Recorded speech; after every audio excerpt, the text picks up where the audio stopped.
महागठबंधन में हुआ सीटों का बंटवारा, आरजेडी के नेताओं ने ही संकेत दिए। आरजेडी के साथ महागठबंधन में शामिल जेडीयू, कांग्रेस, सीपीआई, सीपीआई-एमएल सबकी अपनी अपनी मांग है। आपको बताते चले 2024 के लोकसभा चुनाव में महागठबंधन के बीच सीटों का बंटवारा कैसे होगा, इसका सबको इंतजार है। उम्मीद है कि इसी महीने में तस्वीर साफ हो जाएंगी। एक तरफ इसको लेकर बीजेपी और एनडीए के नेता बयानबाजी कर रहे हैं, तो दूसरी ओर आरजेडी के नेताओं ने ही ऐसे बयान दिए हैं, जिससे सवाल उठना लाजमी है कि क्या सीटों को लेकर महागठबंधन के बीच उलझा पेच सुलझ गया? क्या महागठबंधन में सचमुच सीटों के बंटवारे पर अंदर ही अंदर सब कुछ तय हो गया? इस तरीके के सवाल इसलिए क्योंकि डिप्टी सीएम तेजस्वी यादव और बिहार के पार्टी के विधायक भाई बीरेंद्र के बयान से तो ऐसा ही लग रहा है। दोनों नेताओं ने मकर संक्रांति के दिन इससे संबंधित ऐसा ही कुछ बयान दिया, जिससे संकेत मिलता है कि शायद अंदर ही सब कुछ सेट होने की तैयारी में है।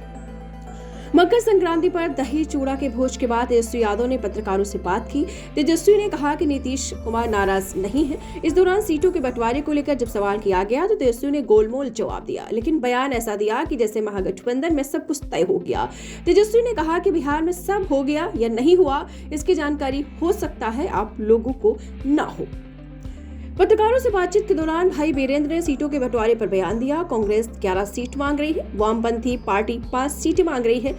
शीर्ष नेतृत्व तय कर चुके हैं, गुप्त रूप से रखा गया है। बता दें कि बिहार में लोकसभा की 40 सीटें हैं। आरजेडी के साथ महागठबंधन में शामिल जेडीयू, कांग्रेस, सीपीआई, सीपीआई-एमएल सबकी अपनी अपनी मांग है। कांग्रेस कह रही है कि उसे 9 से 10 सीटें चाहिए। जेडीयू ने साफ कह दिया कि जिन 16 सीटों पर अभी उनके सांसद हैं वह उसे नहीं छोड़ेगी। ऐसे में अब फैसला होने के बाद ही देखना होगा कि महागठबंधन में सीटों का किस तरीके से बंटवारा किया जाए।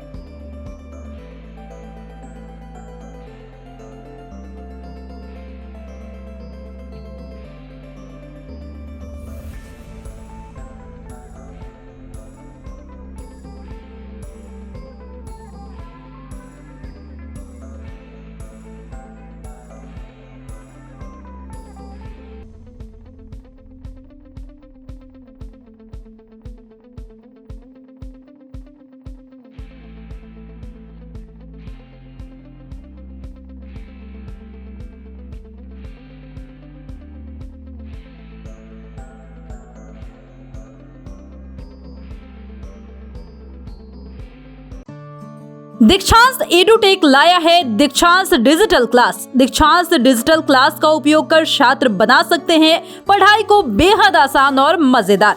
दीक्षांत डिजिटल क्लास को स्कूल में बैठकर देखना है तो पेन ड्राइव और स्मार्ट टीवी बनेगा सही माध्यम। चलिए अब ये भी जानते हैं कि दीक्षांत डिजिटल क्लास का फी स्ट्रक्चर क्या होगा।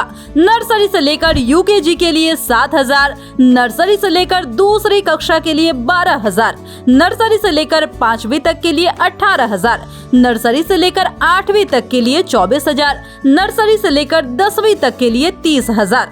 अगर आपको डेमो करना है तो उसके लिए आप दीक्षांत डिजिटल क्लास के यूट्यूब चैनल को विजिट कर सकते हैं। हमारे यूट्यूब चैनल को सब्सक्राइब और फेसबुक पेज को लाइक करना ना भूलें।